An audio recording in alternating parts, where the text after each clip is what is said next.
क्या हो जब तुम्हारा पुनर्जन्म सोल लैंड के blue lightning tyrant dragon sect में हो और बचपन में तुम्हारे माता पिता को तांग सान का बाप तांग हाउ तुम्हारी आंखों के सामने मार दे और तुम बदला लेने के लिए स्पिरिट हॉल से जुड़ जाओ और सोने पर सुहागा देखो। उसी वक्त तुम्हारी डबल ड्रैगन सोल अवेकन हो जाए, तुम्हारा शुरुआती लेवल भी 20 हो और तुम्हें ड्रैगन गोड का नेक्स्ट वारिस चुन लिया जाए और तुम्हारी शादी तुमसे 10 साल बड़ी चियान रेंचुए से कर दी जाए। राजा जी अपनी शक्तियों का पूरा इस्तेमाल कर रहे हो। कहानी शुरू होती है। भाई साहब, अगर आप सोच रहे हो कि सोल लैंड में पुनर्जन्म लेते ही मुझे एकदम pure blue lightning tyrant dragon वाली शाही खानदानी ताकत मिल गई होगी तो जरा रुक जाओ, किस्मत का खेल देखो। मुझे अपना नाम पता सब बदलकर अपने पेरेंट्स के साथ एकदम छिप छिप कर कंगाली में जिंदगी काटनी पड़ रही थी। इस सब की वजह थी 7 साल पहले की एक खौफनाक रात। मेरे पेरेंट्स बाहर ट्रेनिंग के लिए गए थे, जहां उन्होंने गलती से तांग हाओ और तांग शियाओ की पर्सनल बातें सुन ली। उन्हें पता चल गया कि अयिन कोई इंसान नहीं बल्कि एक लाख साल पुराना सोल बीस्ट है। जैसे ही उन दोनों भाइयों को भनक लगी कि मेरे पेरेंट्स ने सब सुन लिया है, भले ही मेरे पेरेंट्स ने कसम खाई कि वो मुंह नहीं खोलेंगे, पर उन जालिमों ने गवाह मिटाने के लिए उनका पीछा शुरू कर दिया। मेरे पेरेंट्स जान बचाकर भागते हुए सीधे अपने ब्लू लाइटनिंग ड्रैगन क्लैन पहुंचे। उन्होंने सोचा कि अपना खुद का कबीला है, वो उन्हें बचा लेगा, लेकिन कबीले के बड़े बुजुर्गों की कायरता तो देखो। वो पूरे कॉन्टिनेंट में तहलका मचाने वाले हाउतियन जुड़वा स्टार्स से पंगा नहीं लेना चाहते थे। उन्होंने बेरहमी से मेरे पेरेंट्स को धक्के मारकर क्लैन से बाहर निकाल दिया। बेचारे पेरेंट्स फिर से भागने पर मजबूर हो गए। वो भागते भागते बिल्कुल नॉर्थ बॉर्डर के सुदूर इलाके में आ गए। तब जाकर कहीं उन हत्यारों से पीछा छूटा और वहीं मेरा जन्म हुआ। उन्होंने मेरा सरनेम बदलकर नियन रख दिया। इसके पीछे 2 वजहें थीं। पहली, कबीले के उस धोखे के लिए उनके दिल में नफरत कूट कूट कर भरी थी, और दूसरी, अपनी पहचान छुपाना। वो बचपन से मुझे एक ही बात रटाते रहे कि कभी अपना सोल स्पिरिट जागृत मत करना, ताकि हमारी पहचान दुनिया के सामने कभी ना आए। लेकिन होनी को कौन टाल सकता था। तांग हाओ का एक सोल बीस्ट से प्यार करने का किस्सा चारों तरफ फैल गया। सुप्रीम पॉन्टिफ कियान शुंजी ने अपनी पूरी फौज के साथ तांग हाओ और अयिन को घेर लिया। अयिन ने खुद को दांव पर लगा दिया और इस पूरी बर्बादी का गुस्सा उस पागल तांग हाओ ने मेरे बेकसूर पेरेंट्स पर निकाल दिया। इतने सालों से वो पागलों की तरह हमें ढूंढ रहा था और आज उसने आखिरकार मेरे पेरेंट्स को खोज निकाला। उसने उन्हें अधमरा होने तक पीटा और छोड़कर चला गया। मुझे उन्होंने बेसमेंट में छिपा दिया था, इसलिए मैं बच गया, वरना आज मैं भी तांग हाओ की कुल्हाड़ी का शिकार हो चुका होता। इस वक्त मैं अपने पेरेंट्स की कब्र के सामने घुटनों के बल बैठा था। आंखों में आंसू थे, लेकिन इरादे फौलाद जैसे। मैंने अपना सिर जमीन पर टिकाया और कहा, मम्मी पापा, जो वादा मैंने आपसे किया था आज आपका बेटा उसे तोड़ रहा है। माता पिता की हत्या का बदला सबसे बड़ा होता है। मैं कसम खाता हूँ इस खून का एक एक कतरा वसूल करूंगा। मैंने अपनी मुट्ठियां भींच ली और पूरी ताकत से चिल्लाया, तांग हाओ, इस दर्द का 100 गुना बदला चुकाना पड़ेगा। जैसे ही ये शब्द मेरे मुंह से निकले, ठीक उसी पल आसमान से एक दैवीय रोशनी नीचे आई। वो दैवीय अंश बिना कोई आवाज किए सीधे मेरे दिमाग में समा गया। मुझे उस वक्त कुछ महसूस नहीं हुआ और मैं आगे की प्लानिंग करने लगा। मैंने सोच लिया था कि मेरे पास कोई रेडीमेड सिस्टम जैसी फालतू चीज तो आने से रही। इस दुनिया में आए मुझे कई साल हो गए थे। अगर कोई सिस्टम मिलना होता तो अब तक मिल चुका होता। लेकिन भाई, सिस्टम नहीं है तो इसका मतलब ये बिल्कुल नहीं कि मैं तांग हाओ से बदला नहीं ले सकता। कहते हैं ना, जहाँ चाह वहाँ राह। अगर ठान लो तो रास्ता खुद ब खुद बन जाता है। मुझे इस दुनिया की पूरी कहानी रटी हुई थी, तो क्या मैं तांग हाओ जैसे गिरे हुए इंसान को नहीं संभाल सकता? तांग हाओ आज जो भी है वो अपने उसी पाखंडी, दोगले और चोर बेटे तांग सान की बदौलत ही तो उछल रहा है ना। बस मुझे एक ही काम करना है, तांग सान को मिलने वाले सारे बड़े मौके और खजाने पहले ही लूट लेने हैं। उसे रास्ते से हटाना तो बस वक्त की बात है। अगर मैं टाइमलाइन का हिसाब लगाऊं तो मैं तांग सान से उम्र में 1 साल छोटा हूं। तांग सान को नॉटिंग एकेडमी ज्वाइन किए अभी सिर्फ 1 साल हुआ है और ग्रैंड मास्टर को अपना गुरु बनाए भी 1 ही साल बीता है। कुछ भी कहो, उसे सनसेट फॉरेस्ट के खजाने तक पहुंचने में अभी कम से कम 6 साल का वक्त लगेगा। इन 6 सालों में उसके सारे मौके छीनने के लिए मेरे पास भरपूर टाइम है। खासकर वो चमत्कारी जड़ी बूटियां। श्रेक 7 अगर आगे चलकर भगवान बन पाए तो उसकी सबसे बड़ी वजह वो जड़ी बूटियां ही थीं। मेरे पेरेंट्स का soul spirit blue lightning dragon था, तो मेरा भी वही होगा। मुझे उस जहर के सौदागर पॉइजन डुआलुओ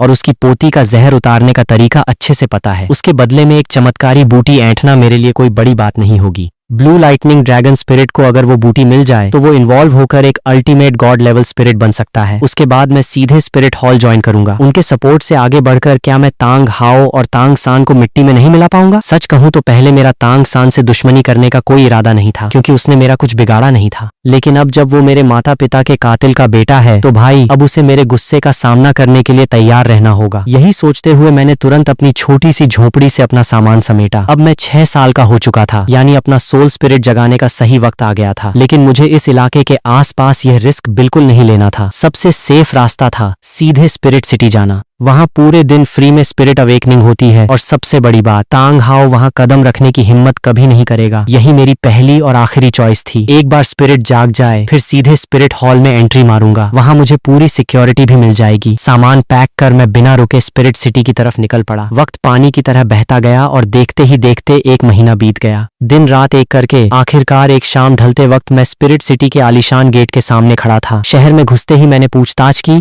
और सीधे अवेकनिंग हॉल के सामने पहुंच गया। अब जो भी था, जीत या हार, आर या पार, सब यही होना था। मेरे कपड़े फटे हुए थे, चेहरे पर थकान साफ दिख रही थी, लेकिन आंखों की चमक और जिद वैसी ही थी। रास्ते में डाकुओं ने मुझे लूट लिया था, मेरी कीमती चीजें छीन ली थी। बहुत पापड़ बेलने पड़े थे यहाँ तक पहुँचने के लिए, लेकिन माता पिता की मौत के बदले के सामने ये मुसीबतें कुछ भी नहीं थीं। मैं अभी सोच ही रहा था कि तभी हॉल का भारी दरवाजा खुला और स्पिरिट हॉल का एक मेल सोल मास्टर बाहर आया। वह दरवाजा बंद करते हुए चिढ़कर बड़बड़ा रहा था, रोज इन कबाड़ी और नीच लोगों के स्पिरिट जगाने पड़ते हैं, किस्मत ही खराब है। पहले पता होता तो साम्राज्य की सेना ही ज्वाइन कर लेता। क्या बंद होने का टाइम हो गया? मैंने मन ही मन सोचा और तुरंत आगे बढ़कर तमीज से पूछा, अंकल नमस्ते, क्या हॉल बंद करने का वक्त हो गया है? उस सोल मास्टर ने आवाज सुनकर नीचे देखा। एक गंदे फटेहाल बच्चे को देखकर उसने मुझे पूरी तरह इग्नोर मार दिया और दरवाजा धड़ाम से बंद करने लगा। ये देख मेरा दिल हलक में आ गया। अगर आज मेरा स्पिरिट अवेकन नहीं हुआ तो मुझे इस अनजान शहर की सड़कों पर भूखे प्यासे सोना पड़ेगा। मैंने घबराकर चिल्लाते हुए दरवाजे के कोने को पकड़ लिया। अंकल प्लीज, मैं 6 साल का हूँ और मुझे अपना स्पिरिट जगाना है। बस थोड़ा सा वक्त दे दीजिए। मैं वादा करता हूँ आगे चलकर आपका ये एहसान जरूर चुकाऊंगा। मेरी आंखों में गिड़गिड़ाहट थी, लेकिन उस पत्थर दिल पर कोई असर नहीं हुआ। उल्टा वो और भड़क गया। उसने मुझे इतनी जोर से धक्का दिया कि मैं सीधे जमीन पर जा गिरा। उसके चेहरे पर नफरत साफ दिख रही थी। वह चिल्लाया, चल भाग यहाँ से, मेरा दिमाग मत चाट। एहसान चुकाएगा? तू खुद को समझता क्या है रे? 2 कौड़ी का नीच भिखारी। जमीन पर गिरने से मुझे काफी चोट आई थी। मेरी मुट्ठियां गुस्से और जिल्लत से भींच गईं। लेकिन मैं जानता था कि गलती मेरी ही थी कि मैंने उसका रास्ता रोका। इसलिए मैंने अपने गुस्से को पी लिया और उठकर जाने लगा। तभी अचानक एक कड़क और रोबीली आवाज गूंजी, बदतमीज, तुम्हारी ये मजाल। उस आवाज के साथ एक ऐसा खौफनाक दबाव पैदा हुआ कि उस सोल मास्टर की सांसें अटक गईं। कितनी खतरनाक एनर्जी है। मैंने हैरान होकर पीछे देखा। सामने से एक बेहद खूबसूरत और ग्रेसफुल औरत गुस्से में चली आ रही थी। कमाल की खूबसूरत है, ये कौन हो सकती है? मैं बस देखता रह गया। वह मेल सोल मास्टर तो डर के मारे कांपने लगा था। उसने थरथराते हुए कहा, लिंग युआन एल्डर, लिंग युआन, स्पिरिट हॉल की इकलौती महिला एल्डर। नाम सुनते ही मैं दंग रह गया। लिंग युआन ने तेजी से आगे बढ़कर उस मास्टर को फटकार लगाई। स्पिरिट हॉल का नियम है कि अवेकनिंग हॉल सूरज डूबने के बाद ही बंद होगा। अभी तो बस शाम हुई है और तुम दरवाजा बंद करने की फिराक में हो। तमीज भूल गए हो क्या? वह सोल मास्टर बस माफी मांगे जा रहा था। उसकी हिम्मत नहीं थी कि एक शब्द भी बोल पाए। ये सुनकर मुझे बहुत तसल्ली हुई। मतलब गलती मेरी नहीं थी, ये जानवर ही नियम तोड़ रहा था। बेटा, तुझे तो मैं बाद में देखूंगा, मैंने सोचा। हटो यहाँ से। लिंग युआन ने उसे दुत्कारा और फिर मेरी तरफ मुड़ी। मेरी हालत देखकर उनके दिल में रहम आ गया। वह नीचे झुकी और बेहद प्यार से बोली, छोटे बच्चे, क्या तुम्हें अपना सोल स्पिरिट जगाना है? दीदी तुम्हारी मदद करे? उन्होंने अपना कोमल हाथ मेरी तरफ बढ़ाया। मैं कोई बेवकूफ नहीं था जो ऐसा मौका हाथ से जाने देता। मैंने तुरंत हाँ में सिर हिलाया। हाँ दीदी, प्लीज मेरी मदद कीजिए। मैंने अपना छोटा सा हाथ उनके हाथ में दे दिया। वह मुस्कुराई और मुझे अंदर ले गईं। चलो मेरे साथ अंदर आओ। ये देखकर वह कमीना सोल मास्टर गुस्से में दांत पीस रहा था। उसने हमेशा सुना था कि एल्डर लिंग युआन बेहद सख्त है, लेकिन आज इस कंगाल बच्चे पर वह इतनी मेहरबान हो रही थी। पर जल्दी ही उसके चेहरे पर एक कमीनी मुस्कान आ गई। देखते हैं इस भिखारी का क्या घटिया स्पिरिट निकलता है, मजा आएगा। लिंग युआन मुझे हॉल के ठीक बीचों बीच बने एक जादुई घेरे में ले गईं। उन्होंने उसे एक्टिवेट किया। वुआ, मेरा शरीर एक सुनहरी रोशनी से घिर गया। धीरे धीरे मुझे अपने अंदर एक अजीब सी गर्मी महसूस होने लगी। ऐसा लगा जैसे अंदर कोई बहुत विशाल और ताकतवर चीज है जो बाहर निकलने के लिए बेताब है, लेकिन इतनी ज्यादा पावरफुल होने की वजह से वह एक बार में बैरियर नहीं तोड़ पा रही थी। ये क्या हो रहा है? बाहर क्यों नहीं आ रहा? लिंग युआन के चेहरे पर चिंता की लकीरें आ गईं। उन्होंने अपनी जिंदगी में ऐसा नजारा कभी नहीं देखा था। उनके एक्सपीरियंस के हिसाब से बड़े से बड़ा टॉप लेवल स्पिरिट भी अब तक बाहर आ जाता। हाँ, कहीं ऐसा तो नहीं कि इसके पास कोई स्पिरिट ही ना हो? अब आएगा मजा। वह बाहर खड़ा मास्टर मन ही मन खुश हो रहा था। बाहर आओ, लिंग युआन ने चिल्लाते हुए अपना खुद का स्पिरिट ब्लेजिंग लिंग युआन एक्टिवेट कर दिया। पीला पीला, पर्पल पर्पल, काला काला काला काला काला। एक टाइटल डुआलुओ के सबसे बेस्ट सोल रिंग्स हवा में तैरने लगे। अपनी 92 लेवल की पूरी ताकत झोंकते हुए उन्होंने मेरे स्पिरिट को बाहर आने पर मजबूर कर दिया। रोआरर! एक ऐसी कान फाड़ देने वाली ड्रैगन की दहाड़ गूंजी कि पूरा हॉल हिल गया। एक चमकदार सुनहरी रोशनी से लिपटा हुआ होली ड्रैगन मेरे चारों तरफ चक्कर काटने लगा। उसकी ताकत इतनी भयंकर थी कि मानो आसमान भी झुक जाए। पूरा हॉल उस पवित्र और दिव्य रोशनी से जगमगा उठा। क्या ये भयंकर एनर्जी? क्या ये ब्लू लाइटनिंग ड्रैगन से भी ऊपर का गोल्डन होली ड्रैगन है? नहीं, इस ड्रैगन का खून और इसका रुतबा गोल्डन होली ड्रैगन से कहीं बढ़कर है। ये तो पौराणिक कथाओं वाला सेमी गॉड स्पिरिट है, रेडिएंट होली ड्रैगन। वह सोल मास्टर पागलों की तरह चिल्लाने लगा। उसका सारा घमंड हवा हो चुका था, यहाँ तक कि खुद एल्डर लिंग युआन की आंखें भी फटी की फटी रह गईं। मैं खुद भी हैरान था, लेकिन हैरानी से ज्यादा मेरे अंदर एक अलग ही लेवल का जोश था। अगर ऐसा स्पिरिट मिला है तो बदले की आग में तांग हाओ का जलना तो तय है। तभी लिंग युआन को कुछ और महसूस हुआ। वह चौंक कर चिल्लाई, रुको, एक और स्पिरिट है। उन्होंने बिना वक्त गंवाए अपनी बची कुची पूरी खतरनाक एनर्जी उस घेरे में झोंक दी। दहाड़! एक और भी ज्यादा भारी और गहरी दहाड़ गूंजी। इस बार एक गहरे काले रंग का पाताल की शक्तियों वाला ड्रैगन बाहर आया। वह भी मेरे चारों तरफ घूमने लगा। उसकी काली रोशनी और पहले वाले ड्रैगन की सुनहरी रोशनी आपस में ऐसे टकराई जैसे सूरज और चांद एक साथ मिल गए हों। पूरा हॉल रंगों के एक नए धमाके से भर गया। ये तो ट्विन स्पिरिट्स हैं, और ये दूसरा वाला तो आज तक कभी देखा ही नहीं गया। रेडिएंट होली ड्रैगन के बिल्कुल अपोजिट। क्या ये डार्क होली ड्रैगन है? इस लड़के के पास दो सेमी गॉड स्पिरिट्स हैं। वह सोल मास्टर पूरी तरह सदमे में आ गया और सीधे जमीन पर ढेर हो गया। लिंग युआन भी स्तब्ध खड़ी थी। उन्होंने अपनी पूरी जिंदगी में ऐसा चमत्कार कभी नहीं देखा था। धड़ाम! अगले ही पल मेरे शरीर से रोशनी और अंधेरे का एक मिक्स एनर्जी बीम निकला, जिसने हॉल की छत को चीरते हुए सीधे आसमान के बादलों को हिलाकर रख दिया। आसमान में 2 विशाल ड्रैगन की परछाइयां दिखने लगी। पूरा शहर इस धमाके से दहल उठा। जितने भी एल्डर और सुप्रीम लीडर्स थे, सब इस एनर्जी को महसूस करके तुरंत इस तरफ भागने लगे। Light and dark twin dragons! मैं अपने चारों तरफ घूमते इन दोनों ड्रैगन्स को देखकर अपनी खुशी और एक्साइटमेंट को संभाल नहीं पा रहा था। जल्दी मुझे देखने दो कि तुम्हारी इनहेरेंट सोल पावर कितनी है। लिंग युआन अपनी एक्साइटमेंट छुपा नहीं पा रही थी। उन्होंने तुरंत क्रिस्टल बॉल मंगवाई। जैसे ही मैंने उस पर हाथ रखा, बॉल इतनी तेजी से चमकी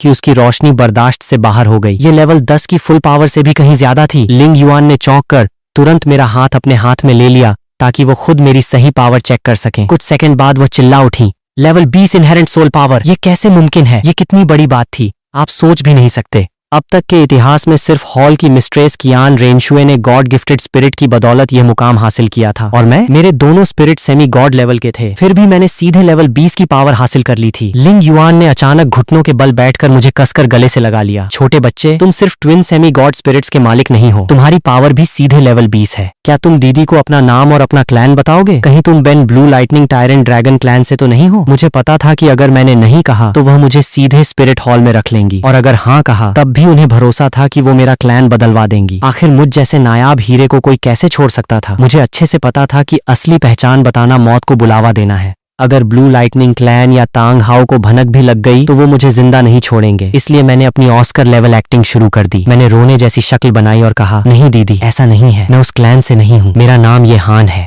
मेरे मम्मी पापा बचपन में ही चले गए थे। मुझे मेरे दादाजी ने पाला था। इतना कहकर मैंने अपनी आंखों से जबरदस्ती आंसू निकाले। लेकिन वो भी अब इस दुनिया में नहीं है। मैं बिल्कुल अकेला हूँ। एक्टिंग को और रियल बनाने के लिए मैं सीधे लिंग युआन की गोद में मुंह छिपाकर रोने लगा। लिंग युआन पहले तो हैरान हुई, फिर उनका दिल पिघल गया। उन्होंने मुझे थपथपाते हुए चुप कराया। शहजादे, रोते नहीं है। अब से तुम्हारी यह दीदी तुम्हारे साथ है ना? मैंने आंसू भरी आंखों से उनकी तरफ देखा और मासूमियत से पूछा, दीदी, क्या आप मुझे अपने पास रखोगी? लिंग युआन खुश हो गई और मुस्कुराते हुए सिर हिलाया। बिल्कुल रखूंगी, लेकिन एक शर्त है। तुम्हें स्पिरिट हॉल ज्वाइन करना होगा और मुझे अपना गुरु मानना होगा। मैं उनका गेम समझ रहा था। वो मुझे अपने साथ बांधना चाहती थी, पर मैं तो खुद यही चाहता था। मेरा प्लान ही स्पिरिट हॉल में घुसना था। भले ही लिंग युआन की ताकत और पोजीशन स्पिरिट हॉल के बड़े लीडर्स में थोड़ी कम थी, लेकिन उनका दिल साफ था और वो भरोसेमंद थी। जब मुझे पूरी कहानी पता है और इतने तगड़े स्पिरिट मिले हैं, तो भगवान बनना मेरे लिए बाएं हाथ का खेल था। शुरुआत के लिए एक टाइटल डुआलुओ का सपोर्ट मिलना ही बहुत था। और हाँ, मैं पहले ही साफ कर दूं, मैं उनकी खूबसूरती के चक्कर में हाँ नहीं कर रहा था, ठीक है ना? हाँ, मैं जैसे ही हाँ बोलने वाला था, अचानक मेरा दिमाग एकदम सुन्न हो गया। आंखों के सामने सब धुंधला हो गया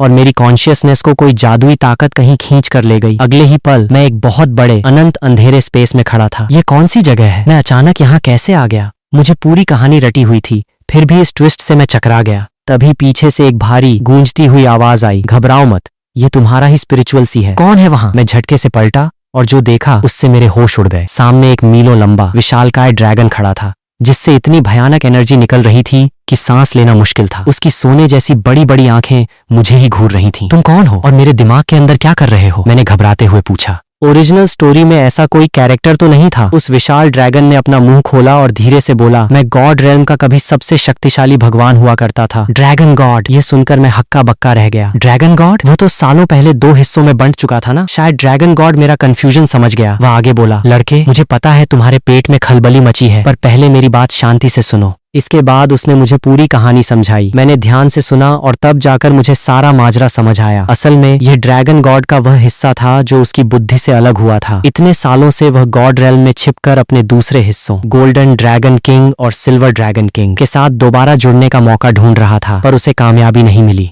सिल्वर ड्रैगन किंग तो वैसे भी इंसानी दुनिया में आकर अपनी यादें खोकर सो चुकी थी। इतने सालों तक भटकने की वजह से उसकी दैवीय शक्ति खत्म होने की कगार पर थी। तभी कुछ देर पहले मेरे अंदर की बदले की भयंकर आग ने उसे अट्रैक्ट किया और उसने मुझे अपने गॉडहुड का वारिस चुन लिया। मुझे जो ये दोनों लाइट और डार्क ड्रैगन स्पिरिट्स मिले थे और जो लेवल 20 की पावर मिली थी, वह सब इसी की मेहरबानी थी। उसका मकसद बहुत सिंपल था, मैं उसके ड्रैगन गॉड के पद को संभालूं और गॉड रेल्म के उन धोखेबाज भगवानों से उसका बदला लूं। तुमने मुझे अपना वारिस चुना? मैंने हैरान होकर पूछा। ड्रैगन गॉड ने अपना भारी सिर हिलाया। हाँ, मैं तुम्हें 9 परीक्षाएं दूंगा। हर परीक्षा पास करने पर तुम्हें मेरा गॉड गिफ्टेड रिवॉर्ड मिलेगा। जब तुम सारी परीक्षाएं पूरी कर लोगे और मेरे दुश्मनों का खात्मा कर दोगे तो मेरा यह पद तुम्हारा होगा। यही नहीं, मेरा वह दूसरा हिस्सा सिल्वर ड्रैगन किंग, वह तुम्हारी दासी या रखैल बनकर तुम्हारी सेवा करेगी। शुरू की बातें सुनकर तो मेरे लड्डू फूट रहे थे, लेकिन आखिरी बात सुनते ही मैं चौंक गया। सिल्वर ड्रैगन किंग तो तुम्हारा ही हिस्सा है ना? तुम उसे मेरी दासी बनाने को तैयार हो? मैं तुम पर कैसे भरोसा करूं? अगर वह मेरी दासी बन गई तो तुम दोनों हिस्से मिलकर दोबारा जिंदा कैसे होगे? जो ड्रैगन गॉड अब तक शांत था, वह अचानक गुस्से और नफरत से फुफकार उठा। जब मैंने तुम्हारे दिमाग में एंट्री ली तो मुझे किसी तरह इस दुनिया का फ्यूचर दिखाई दे गया। जब मैंने देखा कि उस सिल्वर ड्रैगन किंग ने आगे चलकर क्या गुल खिलाए हैं, तो मुझे अपनी ही जात पर शर्म और गुस्सा आ गया। उसने पूरे सोल बीस्ट कबीले का नाम मिट्टी में मिला दिया। बदला लेने के बजाय वो दुश्मनों के बेटे के साथ इश्क लड़ाने लगी। वह इतनी बड़ी बेवकूफ निकलेगी, मैंने सोचा नहीं था। दासी तो दूर की बात है, अगर तुम उसे अपना पालतू जानवर भी बना लो तो मुझे कोई ऐतराज नहीं होगा। रही बात दोबारा जिंदा होने की, मेरी पत्नी और बच्चे सब मारे जा चुके हैं। इस दुनिया से मेरा मोह भंग हो चुका है। मेरी आखिरी ख्वाहिश बस उन देवताओं से बदला लेना है। क्या तुम तैयार हो? उसकी बात सुनकर मुझे लगा कि हाँ, बंदा सही कह रहा है। ओरिजिनल स्टोरी में ग्यू युएना का कैरेक्टर सच में थोड़ा अजीब था। बड़ी बड़ी बातें करती थी कि सोल बीस्ट का राज वापस लाएगी और अंत में जाकर दुश्मन के लड़के के प्यार में पागल हो गई, बिल्कुल दीवानी। वैसे एक सेकंड, ड्रैगन गॉड ने फ्यूचर देखा, इसका मतलब उसने मेरे दिमाग से इस दुनिया की स्टोरी देख ली। चलो अच्छा है, उसे सिर्फ इसी दुनिया के बारे में पता चला, बाकी चीजों का नहीं। मैंने एक बड़ा चांस लेने का फैसला किया और सिर हिलाकर कहा, ठीक है, मुझे मंजूर है, लेकिन मेरी 3 शर्तें हैं। पहली, तुम बाहर की दुनिया में मेरी किसी भी प्राइवेसी में ताक झांक नहीं करोगे। दूसरी, जब मुझे सच में जरूरत होगी तुम्हें मेरी जान बचानी होगी। तीसरी, सिल्वर ड्रैगन किंग को दासी बनाने वाला रिवॉर्ड मुझे थोड़ा जल्दी चाहिए। भले ही ग्यू युएना थोड़ी दीवानी थी, पर अगर वो मेरे प्यार में दीवानी होने को तैयार थी तो मुझे क्या दिक्कत थी? हाँ, ड्रैगन गॉड ने बिना नखरे किए तुरंत हाँ कर दी। पहली शर्त की चिंता मत करो, मैं बाहर की कोई चीज देख या सुन नहीं सकता। दूसरी बात, मेरे पास ज्यादा पावर नहीं बची है, मैं जिंदगी में सिर्फ 3 बार तुम्हारी जान बचा पाऊंगा। तीसरी शर्त, ठीक है, मैं इसे तुम्हारी शुरुआती परीक्षाओं के रिवॉर्ड में डाल दूंगा। मैं पूरी तरह संतुष्ट था। मैंने मुस्कुराते हुए पूछा, तो बताओ मेरी पहली परीक्षा क्या है? ड्रैगन गॉड कुछ देर शांत रहा और फिर उसने धीरे से अपना मुंह खोला। तुम्हारा पहला टास्क है किसी एक पावरफुल ग्रुप को ज्वाइन करना और किसी टाइटल डुआलुओ को अपना गुरु बनाना, ताकि तुम्हारी सिक्योरिटी पक्की हो सके। टाइम है सिर्फ 2.5 दिन। ये सुनते ही भाई साहब लॉटरी लग गई मेरी। मैं तो खुशी से उछल पड़ा। मैंने बिना वक्त गंवाए कहा, डन है बॉस, आप बस मुझे बाहर भेजो, मैं अभी इस टास्क की धज्जियां उड़ाता हूँ। ये तो साला बिल्कुल हलवा क्वेश्चन था। अब बस बाहर जाना था, लिंग युआन दीदी को हाँ बोलना था और टास्क खल्लास। ड्रैगन गॉड ने धीरे से सिर हिलाया और आखिरी बार एकदम सीरियस होकर वार्निंग दी, लड़के एक बात गांठ बांध ले, मेरे इस इनहेरिटेंस के बारे में किसी को कानो कान भनक नहीं होनी चाहिए। अगर गॉड रेल्म के देवताओं को पता चला तो मेरे साथ साथ तेरा भी पत्ता हमेशा के लिए कट जाएगा। जैसे ही उसके बोल खत्म हुए, उसकी विशाल सुनहरी आंखें चमकी, चारों तरफ चकाचौंध रोशनी फैल गई। मेरा आसपास का नजारा फिर से धुंधला हुआ और मैं वापस अपनी बॉडी में आ गया। छोटा हान, तुम दीदी को कोई जवाब क्यों नहीं दे रहे? क्या तुम्हें मेरे साथ नहीं रहना? बाहर आते ही मैंने देखा कि लिंग युआन दीदी का चेहरा उतरा हुआ था और वो काफी फिक्रमंद लग रही थी। अरे नहीं नहीं दीदी, ऐसा बिल्कुल नहीं है, मुझे समझ आ गया कि वह गलत समझ बैठी थी। मैं तुरंत हाँ बोलने ही वाला था कि तभी अचानक दरवाजे से एक कड़क और रोबीली आवाज गूंजी। लिंग युआन, यहाँ क्या तमाशा चल रहा है? हम दोनों चौंक गए और दरवाजे की तरफ देखा। वहाँ सोने के आर्मर में एक लंबा चौड़ा रौबदार बंदा तेजी से अंदर आ रहा था। उसके पीछे 10 और लोग थे और भाई साहब हर एक की एनर्जी इतनी कड़क थी कि हवा कांप जाए। ये कोई और नहीं बल्कि स्पिरिट हॉल के चीफ प्रिएस्ट कियान दाओलियू और उनकी पूरी पुजारियों और एल्डर्स की पलटन थी। जाहिर है लिंग युआन ने उन्हें देखते ही तुरंत झुककर अदब से सलाम ठोका। प्रणाम चीफ प्रिएस्ट, प्रणाम बाकी सभी एल्डर साहिबान। कियान दाओलियू ने सिर हिलाया और पूरे हॉल का मुआयना किया। पहले उनकी नजर मुझ पर टिकी, फिर वह लिंग युआन की तरफ मुड़े। लिंग युआन, अभी बाहर जो आसमान हिला देने वाला धमाका हुआ था, क्या वो इस बच्चे की वजह से था? मुझे एक एक डिटेल जाननी है। बाकी एल्डर्स के चेहरों पर भी बेचैनी साफ दिख रही थी। लिंग युआन ने एक नजर मुझ पर डाली और शुरू से लेकर अब तक जो भी कांड हुआ था सब सच सच उगल दिया। क्या? दो semi god spirits, radiant holy dragon और डार्क होली ड्रैगन, और बिना किसी गॉड गिफ्ट के सीधे लेवल 20 इनहेरेंट सोल पावर। पूरी बात सुनते ही कियान दाओलियू और उनके साथियों के तोते उड़ गए। भले ही उनका दिमाग ये मानने को तैयार नहीं था, पर हॉल में चारों तरफ बिखरे पड़े शीशे के टुकड़े और अभी अभी हुआ आसमान का धमाका गवाही दे रहे थे कि बात 100% सच है। और जब उन्होंने सुना कि लिंग युआन के ऑफर पर मैं इतनी देर से चुपचाप खड़ा था, तो हमेशा शांत रहने वाले कियान दाओलियू से भी रहा नहीं गया। वह तुरंत मुझे अपनी तरफ खींचने के लिए आगे बढ़े, पर सेफ साइड रहने के लिए उन्होंने पहले कंफर्म करना सही समझा। छोटे बच्चे, मैं स्पिरिट हॉल का चीफ प्रिएस्ट कियान दाओलियू हूँ। क्या तुम अपने दोनों स्पिरिट्स एक बार मुझे बाहर निकाल कर दिखा सकते हो? मैंने चुपचाप सिर हिलाया, अपने दोनों हाथ ऊपर उठाए और light and dark twin Holi dragons को आजाद कर दिया। पल भर में रोशनी और अंधेरा आपस में गुथम गुथा हो गए और एक भयानक रीढ़ की हड्डी कंपा देने वाला प्रेशर पूरे हॉल में फैल गया। वूश! वहां खड़े हर एक बंदे की सांस अटक गई, सबकी आंखें फटी की फटी रह गईं। भाई साहब, जैसा लिंग युआन ने कहा था, सीन बिल्कुल वैसा ही था। इस लड़के में तो सीधा गॉड लेवल बनने का पोटेंशियल था। जब पक्का भरोसा हो गया तो कियान दाओलियू मुझे हाथ से कैसे जाने देते? वो तुरंत एक्साइटेड होकर बोले, तुम्हारा नाम ये हान है ना? तो आज से मैं तुम्हें छोटा हान कहूंगा। छोटा हान, तुम जानते ही होगे कि हमारा स्पिरिट हॉल इस पूरे कॉन्टिनेंट में क्या हैसियत रखता है। अगर तुम हमारे साथ जुड़ते हो तो मैं इसी वक्त तुम्हें स्पिरिट हॉल का होली सन घोषित करता हूँ। हमारी पूरी ऑर्गेनाइजेशन तुम्हें पाल पोस कर बड़ा करेगी और तुम्हें भगवान बनने के रास्ते पर ले जाएगी। ये सुनते ही वहां खड़े किसी भी एल्डर ने एक लफ्ज भी खिलाफ नहीं बोला। मैं तो पहले ही हाँ बोलने वाला था और अब तो सीधे होली सन की गद्दी मिल रही थी। मैंने अपने ड्रैगन्स को वापस अंदर लिया और सिर झुकाकर कहा, मुझे मंजूर है। मैं स्पिरिट हॉल ज्वाइन करने और होली सन बनने के लिए तैयार हूँ। अभी कियान दाओलियू और बाकी लोग खुशी मना भी नहीं पाए थे कि तभी बाहर से एक बेहद कड़क और तीखी औरत की आवाज हॉल में गूंजी, चीफ प्रिएस्ट, भले ही आप सबसे बड़े पद पर हैं, लेकिन होली सन जैसी बड़ी गद्दी सौंपने से पहले हमारे नियमों के मुताबिक क्या आपको इस जमाने की करंट सुप्रीम पॉन्टिफ यानी मुझसे इजाजत नहीं लेनी चाहिए थी?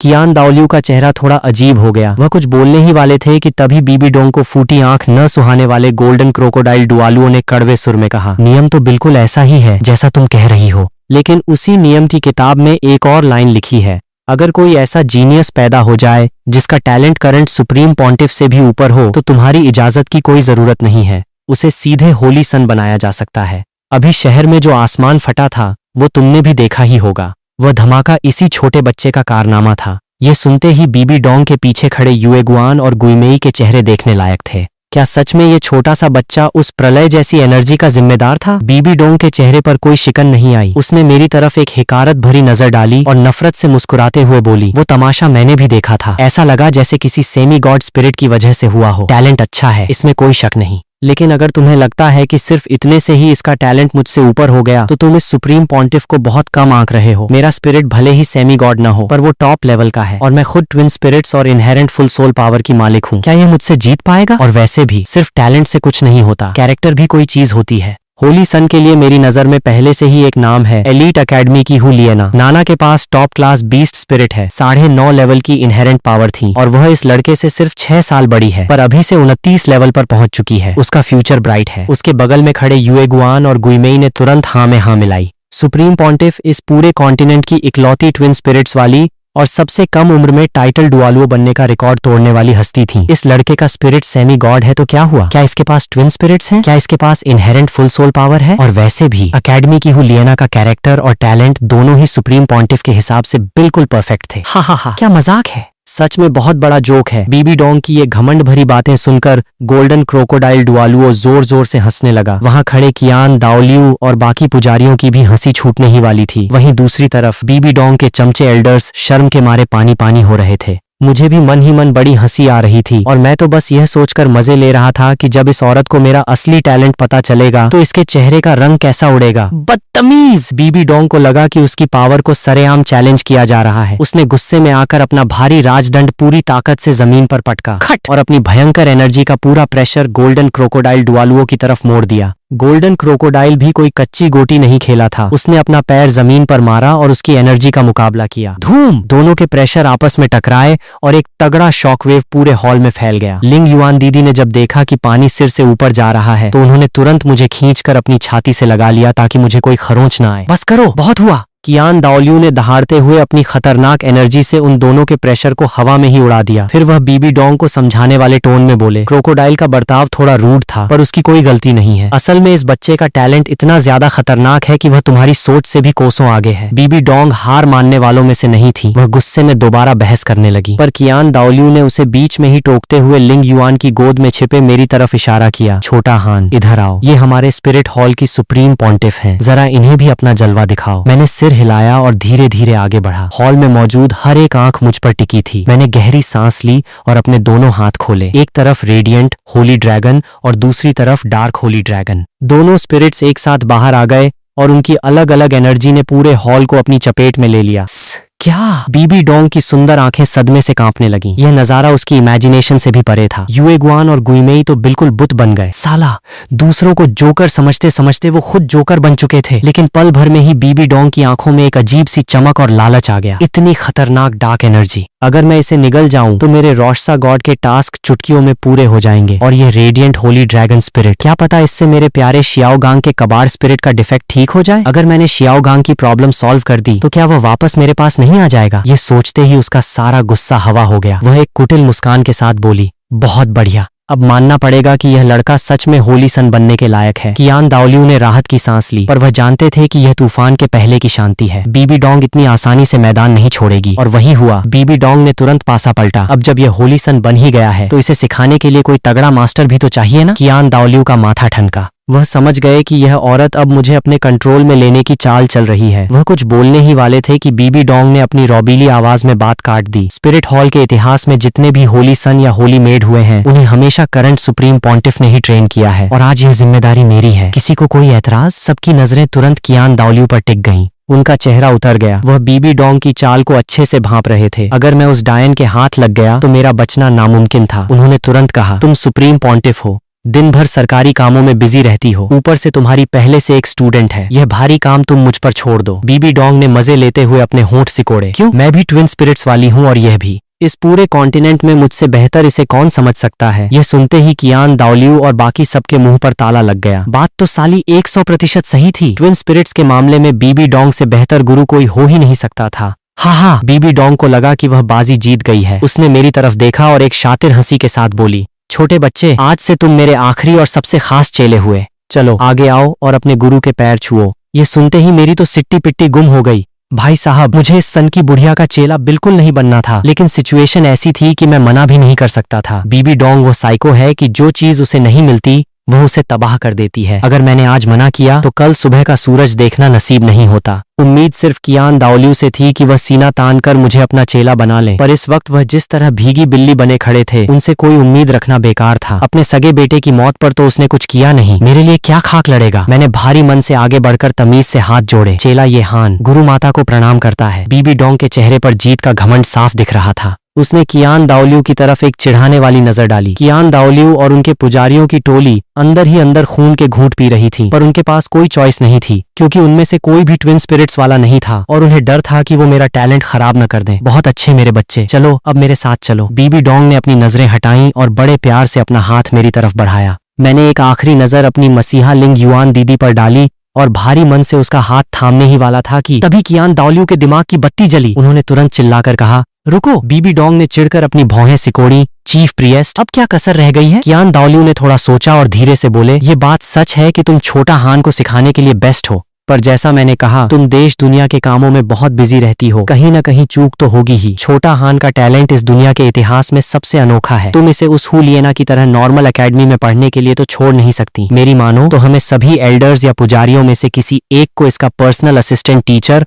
और बॉडीगार्ड अपॉइंट कर देना चाहिए, जो 24 घंटे इसकी सिक्योरिटी का ध्यान रखे। आखिर जब इसके होली सन बनने की खबर बाहर फैलेगी तो दुश्मन कबीले इसे जान से मारने की साजिश रचेंगे। 24 घंटे प्रोटेक्शन बहुत जरूरी है। ये सुनते ही बाकी पुजारियों ने तुरंत सुर में सुर मिलाया। हाँ, बात तो बिल्कुल पते की है। बीबी डोंग का चेहरा फिर से काला पड़ गया। बूढ़ा खूसट खुद नहीं रख पाया तो अब मेरे रास्ते में रोड़े अटका रहा है। वह समझ गई कि अगर मेरे साथ कोई परमानेंट बॉडीगार्ड लग गया तो वह मुझे पूरी तरह अपने कंट्रोल में नहीं ले पाएगी। लेकिन चूंकि बहुत से एल्डर्स उसके अपने वफादार थे, उसे भरोसा था कि मैं कियान दाओलियू के किसी बंदे को तो बिल्कुल नहीं चुनूंगा। थोड़ा नफा नुकसान सोचकर उसने एक जुआ खेलने का फैसला किया। चीफ प्रिएस्ट की बात में दम तो है, लेकिन यह पर्सनल टीचर कौन होगा, इसका फैसला यह बच्चा खुद करेगा। कियान दाओलियू ने पूरे कॉन्फिडेंस के साथ सिर हिलाया और सबकी तरफ देखकर कहा, चलो भाइयों, इस बच्चे को अपना अपना इंट्रोडक्शन दो। ये बोलते हुए उन्होंने चुपके से लिंग युआन की तरफ एक इशारा किया। लिंग युआन दीदी तुरंत गेम समझ गईं। वह सबसे पहले आगे आईं, अपना स्पिरिट शो किया और मुस्कुराते हुए बोली, तो शुरुआत मैं करती हूँ।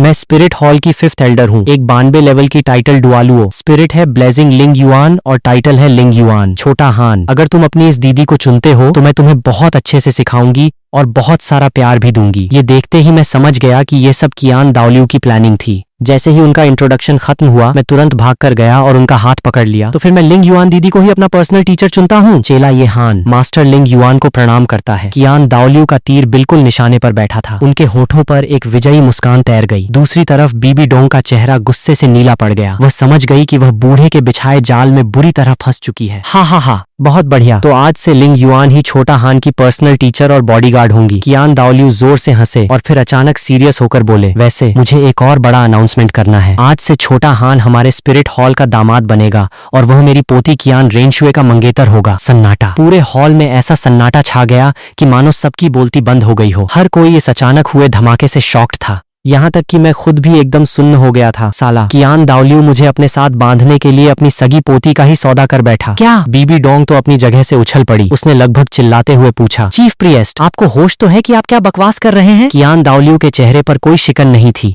उनके इरादे पक्के थे। मुझे अच्छे से होश है और हमारे स्पिरिट हॉल की तरफ से इस रिश्ते को पक्का करने के लिए मैं इस बच्चे को एक 90,000 साल पुरानी लाइट एट्रीब्यूट वाली हेड सोल बोन गिफ्ट कर रहा हूँ। इतना कहकर उन्होंने अपने स्टोरेज टूल से एक चमकीला लकड़ी का डिब्बा निकाला। जैसे ही उसे खोला, उसके अंदर से सोने जैसी तेज रोशनी वाली हेड सोल बोन चमकने लगी। हड़कंप! हॉल में एक बार फिर से शोर मच गया। 90,000 साल पुरानी सोल बोन, ये वो चीज है जिसके लिए बड़े से बड़े टाइटल डुआलुओ भी किसी का खून कर दें, और वो भी सबसे कीमती हेड सोल बोन। ये तो किस्मत वालों को ही मिलती है और बुढ़े ने इसे इतनी आसानी से थाली में सजाकर दे दिया था। इससे साफ था कि वो इस मामले को लेकर कितना सीरियस था। अगले ही पल कियान दाओलियू मेरे पास आए और वह डिब्बा मेरे हाथों में थमाते हुए मुस्कुराए। छोटा हान, यह एक 90,000 साल पुराने लाइट सब ड्रैगन की हेड सोल बोन है। ये तुम्हारी हुई। तो क्या तुम हमारे क्लैन के दामाद बनने और मेरी पोती के मंगेतर बनने के लिए तैयार हो? तभी उन्हें कुछ याद आया तो वह थोड़े झेंपते हुए बोले, वैसे वह उम्र में तुमसे करीब 10 साल बड़ी है। तुम्हें कोई ऐतराज तो नहीं होगा ना? मेरी तो आंखें फटी की फटी रह गईं। अंदर ही अंदर लड्डू फूट रहे थे। एक तो इतनी तगड़ी सोल बोन फ्री में मिल रही थी, ऊपर से कियान रेनशुए जैसी गॉडेस का हस्बैंड बनने का मौका। जो मना करे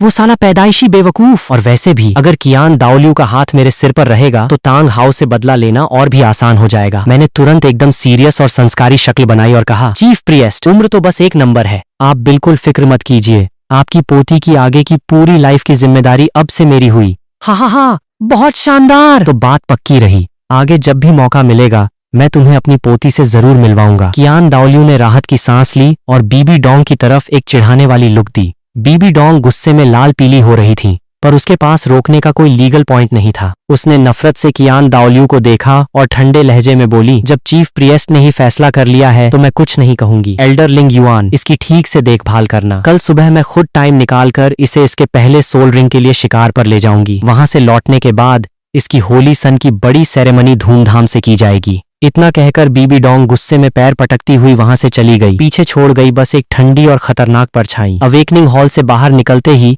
उसने गुइमेई की तरफ देखा और कड़क आवाज में ऑर्डर दिया, घोस्ट एल्डर, तुम्हें 3 दिन का टाइम देती हूँ। इस लड़के की कुंडली निकालो, मुझे इसकी पूरी हिस्ट्री चाहिए कि यह कहाँ से आया है। फिर उसने युएग्वान की तरफ रुख किया। क्रिसेंथिमम एल्डर, तुमने मुझे एक बार बताया था कि तुम्हें शिकार के दौरान एक रहस्यमयी प्यूरिफाइंग सोल बोन मिली थी। उसे तुरंत मेरे महल में पहुंचाओ। जब दोनों चले गए तो बीबी डोंग ने एक बार पीछे मुड़कर अवेकनिंग हॉल को देखा और नफरत से बुदबुदाई, कियान दाओलियू, खेल अभी शुरू हुआ है, धीरे धीरे खेलेंगे। इस दुनिया में ऐसी कोई चीज नहीं है जिसे बीबी डोंग चाहे और हासिल न कर सके। और जो चीज मुझे नहीं मिल सकती उसे मैं अपने हाथों से मिटा देती हूँ। हा हा हा हा। आखिरी लाइनों तक आते आते उसका खूबसूरत चेहरा इतना भयानक और साइको जैसा हो गया कि किसी की भी रूह कांप जाए। हॉल से बाहर आने के बाद लिंग युआन दीदी थोड़ी परेशान दिख रही थीं। उन्हें समझ नहीं आ रहा था कि मुझे कहाँ ठहराया जाए, क्योंकि अब वह मेरी परमानेंट टीचर और पर्सनल बॉडीगार्ड दोनों थीं। थोड़ा सोचने के बाद उन्होंने फैसला किया कि वह मुझे अपने खुद के घर ले जाएंगी। ये देखकर मैंने मासूमियत से ऊपर मुंह किया और पूछा, लिंग युआन दीदी, आप मुझे कहाँ ले जा रही हो? ये सुनकर दीदी ने एक प्यारी सी स्माइल दी। तुम्हें अपने घर ले जा रही हूँ। अब से तुम मेरे साथ ही रहोगे। आज रात आराम करो, कल सुबह सुप्रीम पॉन्टिफ तुम्हें सोल रिंग दिलाने के लिए ले जाएंगी। ये सुनकर तो मैं हक्का बक्का रह गया। भाई साहब, स्पीड तो देखो इनकी, सीधे एक ही घर में शिफ्टिंग। मैं अभी ख्यालों में खोया ही था कि दीदी ने मुझे टोकते हुए कहा, छोटा हान, आज से मैं तुम्हारी ऑफिशियल टीचर और बॉडीगार्ड हूँ। तुम्हारी सिक्योरिटी और पढ़ाई की जिम्मेदारी मेरी है, तो अब से तुम्हें मुझे मास्टर कहना होगा। दीदी बोलना बंद करो। मैंने अपनी बड़ी बड़ी पानी जैसी आंखें खोली और जबरदस्ती का मुंह बनाकर बोला, पर मुझे तो आपको दीदी बुलाना ही अच्छा लगता है। अब मैं क्या करूं? लिंग युआन पहले तो हैरान हुई, फिर खिलखिलाकर हंस पड़ी। उन्होंने प्यार से मेरी नाक खींची और बोली, सच में तुम्हारे सामने किसी की नहीं चल सकती। ठीक है, अकेले में दीदी बुला लेना, पर बाकी सबके सामने मास्टर ही बोलना होगा, समझे? मैंने तुरंत शरीफों की तरह सिर हिलाया और मक्खन लगाते हुए बोला, जी मैं अपनी लिंग युआन दीदी की हर बात मानूंगा। मेरी दीदी दुनिया में सबसे बेस्ट है। दीदी मेरी इस बात पर बिल्कुल पिघल गई। उन्होंने मुझे गोद में उठा लिया। चलो पहले तुम्हारे लिए कुछ अच्छे से कपड़े खरीदते हैं, फिर घर चलकर आराम करेंगे। मैंने चुपचाप उनकी गोद में सिर रख दिया, पर मेरा दिमाग आज के सारे कांडों का बैकअप ले रहा था। आज जो कुछ भी हुआ वह किसी सपने जैसा था। मुझे लाइट और डार्क ट्विन ड्रैगन्स मिले, ड्रैगन गॉड का इनहेरिटेंस मिला, मैं बीबी डोंग का चेला बना, होली सन की गद्दी मिली और सोने पर सुहागा। कियान रेनशुए से सगाई भी पक्की हो गई। सिर्फ बीबी डोंग को गुरु मानने वाली बात को छोड़ दिया जाए तो बाकी सब तो बिल्कुल छप्पर फाड़ के मिला था। और जब से कियान रेनशुए का नाम जुड़ा था, लाइफ में एक अलग ही किक आ गई थी। अब जब मैं पहले ही स्पिरिट हॉल का हिस्सा बन ही चुका था, तो इसकी हिफाजत करना मेरा फर्ज था। ओरिजिनल स्टोरी में तांग सान ने न सिर्फ स्पिरिट हॉल को बर्बाद किया था, बल्कि कियान रेनशुए का गॉडहुड भी छीन लिया था। मैं इस जन्म में ऐसा कुछ भी नहीं होने दूंगा। मैं स्पिरिट हॉल और कियान रेनशुए दोनों को बचाऊंगा। अब बस यहीं छिपकर आराम से लेवल अप करना है। 10 साल के अंदर टाइटल डुआलुओ बनना तय है, तब जाकर इन सब की रक्षा भी होगी और पेरेंट्स का बदला भी पूरा होगा। वैसे तो मैं अभी भी स्पिरिट हॉल को तांग हाओ का ठिकाना बता सकता था, पर नहीं, माता पिता के खून का बदला मैं अपने इसी हाथ से लूंगा। और उस हाउथियन क्लैन तथा ब्लू लाइटनिंग क्लैन ने जो पुराने पाप किए हैं, उनका हिसाब भी एक एक करके चुकता करूंगा। वो मैं अभी सोच ही रहा था कि अचानक आसपास की दुनिया फिर से गायब हो गई। अगले ही पल मैं दोबारा अपने स्पिरिचुअल सी में था और सामने वही भीमकाय ड्रैगन गॉड खड़ा था। लड़के, तुमने बहुत बढ़िया काम किया। ड्रैगन गॉड की आवाज में थोड़ी तारीफ का भाव था। मैंने सोचा नहीं था कि तुम इतनी जल्दी मेरी पहली परीक्षा पास कर लोगे। ये सुनते ही मेरे कान खड़े हो गए। चेहरे पर एक लालची मुस्कान आई। तो बॉस, मेरा इनाम कहाँ है? ड्रैगन गॉड की आंखें चमकी, उसके चारों तरफ सोने के जादुई सिंबल तैरने लगे और वो सारे उड़कर सीधे मेरी बॉडी में समा गए। आखिरकार वो सब मेरे माथे के बीचों बीच इकट्ठे हुए और वहां एक ड्रैगन के सिर जैसा निशान छप गया। ये क्या चीज है? माथे के उस निशान के अलावा मुझे अपनी बॉडी में कोई खास चेंज महसूस नहीं हुआ। ड्रैगन गॉड ने शांत रहकर समझाना शुरू किया, ये तुम्हारी पहली परीक्षा का इनाम है, ड्रैगन गॉड होली बॉडी। लेकिन अभी यह अपने बिल्कुल शुरुआती टूटे फूटे स्टेज पर है। इस स्टेज में आगे की ट्रेनिंग बहुत मुश्किल होगी, क्योंकि इस सोल लैंड की हवा में असली जादुई एनर्जी बहुत कम है, जिसकी वजह से तुम्हारी इस बॉडी का लाइफ व्हील सो चुका है और उसे जगाना नामुमकिन है। अगर इस बॉडी को एक्टिवेट करना है तो तुम्हें किसी बहुत ही रेयर और चमत्कारी बूटी की जरूरत पड़ेगी, जिसमें बहुत ज्यादा रिसोर्सेज खर्च होंगे। ये सुनते ही मेरे तो होश उड़ गए। साला, ये तो वही बात हो गई कि कार गिफ्ट में मिली है पर उसमें इंजन ही नहीं है। ड्रैगन गॉड ने मेरा उतरा हुआ चेहरा देखकर कहा, लड़के टेंशन मत ले। जो फ्यूचर मैंने देखा था उसके मुताबिक इस दुनिया में कुछ इमॉर्टल हर्ब्स और वेल मैरो जैसी नायाब चीजें मौजूद हैं। अगर तुम उन्हें खा लो तो तुम्हारी ये बॉडी पूरी तरह एक्टिवेट हो सकती है। मैंने थोड़ा दिमाग दौड़ाया। इमॉर्टल हर्ब्स के बारे में तो मुझे अच्छे से पता था, पर प्रॉब्लम ये थी कि अभी मैं स्पिरिट हॉल की निगरानी में था, तो वहां से भागकर हर्ब्स चुराना नामुमकिन था। रही बात वेल मैरो की, तो उसका क्या जुगाड़ हो सकता है, मुझे कोई आइडिया नहीं था। चलो घर जाकर दीदी से इसके बारे में पूछूंगा, मैंने सोचा। ठीक है बॉस, तो अब सेकंड टास्क क्या है? उम्मीद है उसका इनाम इतना सिरदर्दी वाला नहीं होगा, मैंने पूछा। ड्रैगन गॉड थोड़ी देर चुप रहा और फिर भारी आवाज में बोला, ड्रैगन गॉड का दूसरा टास्क, अपने किसी भी एक स्पिरिट पर 3 सोल रिंग्स चढ़ाओ, और शर्त यह है कि उन तीनों सोल रिंग्स की कुल उम्र 15,000 साल से कम नहीं होनी चाहिए। टाइम लिमिट है सिर्फ 2.5 दिन। रही बात इनाम की, तो वो मैं पहले नहीं बता सकता। टास्क पूरा होने पर खुद देख लेना। 2.5 दिन के अंदर 3 सोल रिंग्स, और वो भी टोटल 15,000 साल से ऊपर की। ये कंडीशन इतनी अजीब और मुश्किल थी कि मैं थोड़ी देर के लिए सुन्न पड़ गया। इसका मतलब साफ था कि मेरा पहला ही सोल रिंग कम से कम कुछ 1000 साल का होना चाहिए था। खैर, अगर मैं अपनी इस नई अनएक्टिवेटेड बॉडी का सही इस्तेमाल करूं तो शायद ये टास्क थोड़ा आसान हो जाए। जैसे ही उसकी बात खत्म हुई, ड्रैगन गॉड की आंखें चमकी और उसने मुझे वापस हकीकत में भेज दिया। जैसे ही मैं होश में आया, लिंग युआन दीदी की फिक्रमंद आवाज सुनाई दी। छोटा हान, क्या हुआ? क्या तुम्हें नींद आ रही है? मैंने तुरंत अपना सिर झटका और कहा, अरे नहीं नहीं दीदी, मैं बिल्कुल ठीक हूँ। लिंग युआन ने राहत की सांस ली और मुस्कुराकर बोली, चलो फिर, सामने ही कपड़ों की दुकान है। मैंने हाँ में सिर हिलाया, पर मेरे दिमाग में ड्रैगन गॉड का वह दूसरा टास्क घूम रहा था। इसका मतलब अब मुझे रास्ते में दीदी से उस व्हेल मैरो के बारे में हर हाल में पूछताछ करनी ही पड़ेगी। वक्त धीरे धीरे बीतता गया। दीदी ने मेरे लिए कुछ बढ़िया से कपड़े खरीदे और हम वापस उनके घर की तरफ चलने लगे। वापसी के रास्ते में मैंने बड़े ही एक्साइटेड होकर पूछा, लिंग युआन दीदी, आपको उस व्हेल मैरो के बारे में कुछ पता है क्या? लिंग युआन दीदी पहले तो थोड़ा चौंकी, फिर उन्होंने मुझसे पूछा, तुम्हें इस चीज के बारे में कहाँ से पता चला? व्हेल मैरो शरीर को बहुत ज्यादा ताकत और गर्मी देती है, पर मार्केट में सिर्फ कम उम्र वाली ही मिलती है। उसे खाने के बाद शरीर में इतनी गर्मी बढ़ जाती है कि आम लोग उसे छूने से भी डरते हैं। मैंने तुरंत मासूमियत से सिर हिलाया और अपनी बड़ी बड़ी आंखें मटकाते हुए झूठ बोला, अरे दीदी, आप गलत समझ रही हो। मैं तो बस अपनी बॉडी की स्ट्रेंथ बढ़ाने के लिए उसके बारे में पूछ रहा था। क्या आपको पता है कि सबसे ज्यादा उम्र वाली व्हेल मैरो कहाँ मिलेगी? क्या आप मेरे लिए थोड़ा सा जुगाड़ कर सकती हो? ये सुनते ही दीदी की आंखें फटी की फटी रह गईं। उन्हें यकीन नहीं हो रहा था कि मुझ जैसे छोटे बच्चे को यह भी पता है कि व्हेल मैरो से बॉडी को फौलाद बनाया जा सकता है।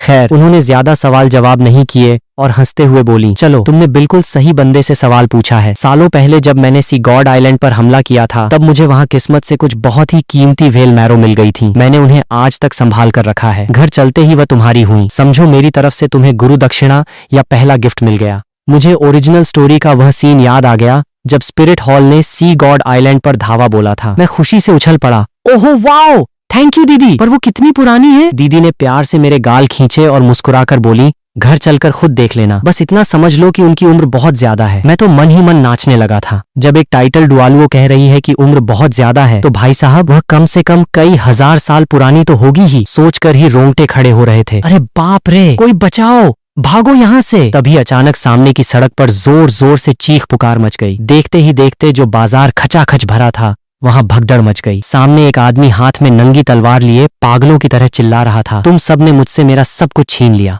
आज मैं तुम सबको इसका मजा चखाऊंगा। मैंने जब गौर से देखा तो मेरे तो होश ही उड़ गए। साला, ये तो वही अवेकनिंग हॉल का मास्टर था। ऐसा लग रहा था कि उसकी सोल पावर छीनकर उसे स्पिरिट हॉल से लात मारकर निकाल दिया गया था, और अब वह इस सदमे को बर्दाश्त नहीं कर पाया और सरेआम पागल होकर दंगा करने लगा। लिंग युआन दीदी ने जब ये देखा तो उनके चेहरे पर गुस्सा आ गया। वह तुरंत उसे रोकने के लिए तैयार हो गईं। छोटा हान, तुम यहीं खड़े रहना और बिल्कुल मत हिलना, दीदी अभी जाकर उस पागल को ठीक करके आती है। उन्होंने मुझे धीरे से जमीन पर उतारा और एक झटके में हवा से बातें करती हुई उस तरफ निकल गईं। तभी अचानक बगल की एक गली से 3 परछाइयां तेजी से बाहर निकलीं और उस दंगे की तरफ भागने लगीं। मेरा ध्यान तुरंत उन पर गया। सबसे आगे एक लड़की थी जो उम्र में मुझसे करीब 6 साल बड़ी लग रही थी। चेहरा बेहद खूबसूरत और कातिलाना था। उसके पीछे 2 लड़के भाग रहे थे। भाई साहब, मैं उन्हें देखते ही पहचान गया। ये बीबी डोंग की सबसे लाडली चेली हुलियना थी और पीछे उसके भाई शियुए और उसका आशिक यान थे। उनकी स्पीड देखकर लग रहा था कि वो भी उस पागल को रोकने जा रहे हैं, पर शायद इसे ही कहते हैं किस्मत का खेल। भागते भागते अचानक हुलियना की नजर मुझ पर पड़ गई। अब इतने बड़े दंगे के बीच मुझ जैसा छोटा बच्चा अकेला खड़ा हो तो कोई भी नोटिस कर लेगा। उसे देखते ही उसके अंदर की ममता जाग गई।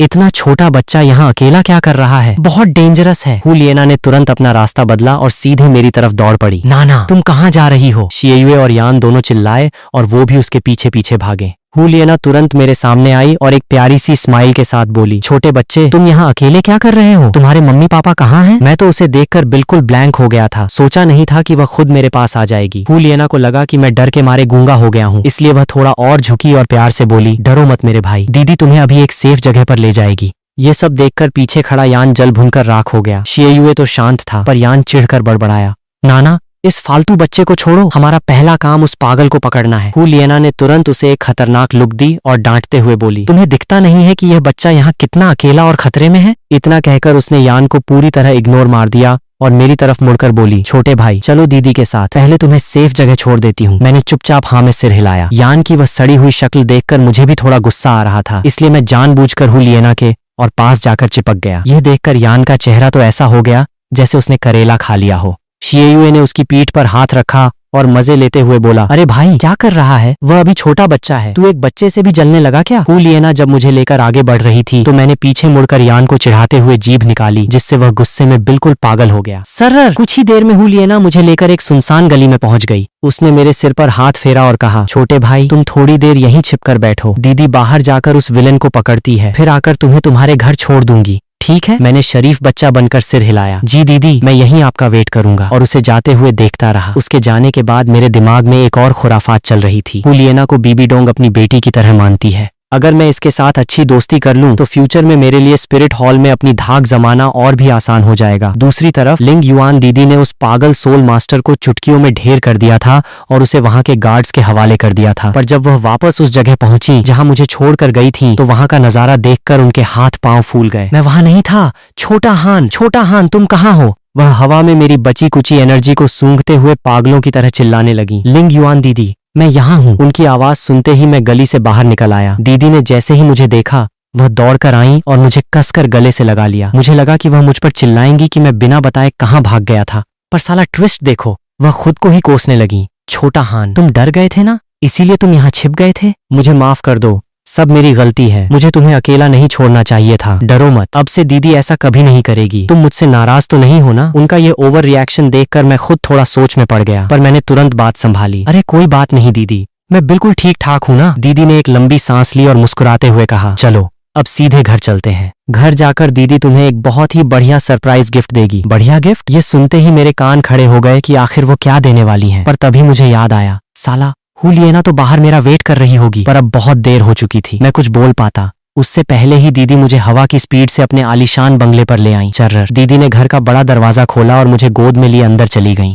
छोटा हान, आज से इसे अपना ही घर समझो, शर्माने की बिल्कुल जरूरत नहीं है। वाह, कितना बड़ा बंगला है। मैं तो चारों तरफ देखकर हैरान हो रहा था। हुलियना वाला किस्सा तो मैं पल भर में भूल चुका था। चलो, वो सामने बाथरूम है, पहले जाकर अच्छे से नहाकर साफ हो जाओ, तब तक मैं तुम्हारे लिए एक बढ़िया सा कमरा रेडी करती हूँ। दीदी ने मुझे जमीन पर उतारते हुए कहा, और हाँ, जिसकी तुम डिमांड कर रहे थे वह व्हेल मैरो भी मैं निकाल कर रखती हूँ, नहाकर आते ही तुम्हें मिल जाएगी। यह सुनते ही मेरे दिमाग की बत्ती जली। मैंने तुरंत दीदी का पल्लू पकड़ा और एक बहुत ही मासूम रोतड़ू सा चेहरा बनाकर बोला, लिंग युआन दीदी, मैं अकेले नहीं नहा सकता, मुझे डर लगता है। दीदी ने जब नीचे देखा और मेरा वह पिघला देने वाला चेहरा देखा तो उनका सख्त टाइटल डुआलुओ वाला दिल पानी पानी हो गया। उन्होंने मेरे बाल संवारे और बोली, हाय रब्बा, चलो सिर्फ इस एक बार दीदी तुम्हें नहला देती है, पर जब तुम बड़े हो जाओगे तो खुद ही नहाना पड़ेगा, समझे? इतना कहकर वह मेरा छोटा सा हाथ पकड़कर बाथरूम की तरफ ले गईं। अगली सुबह जब मेरी आंख खुली तो भाई साहब, मुझे अपनी बॉडी में एक अलग ही लेवल की पावर महसूस हो रही थी। ऐसा लग रहा था कि ताकत पहले से कई गुना बढ़ चुकी है। क्या यह कल रात खाई हुई व्हेल मैरो का असर है,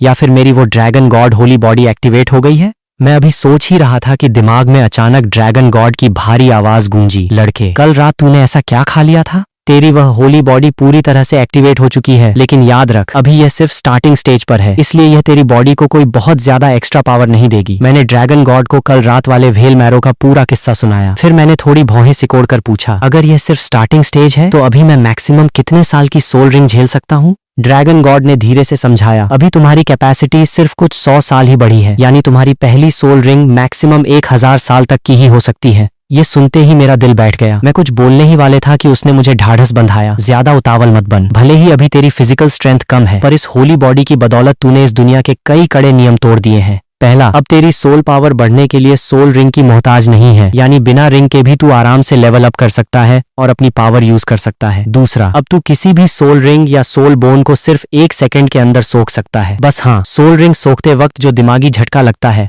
वह तो झेलना ही पड़ेगा। एक बार जब तू इस शुरुआती स्टेज को पार कर लेगा तो तेरी बॉडी लोहे जैसी फौलाद बन जाएगी। पूरी बात सुनने के बाद मेरे दिल को थोड़ी तसल्ली मिली, पर प्रॉब्लम यह थी कि ड्रैगन गॉड का वह दूसरा टास्क सिर पर मंडरा रहा था।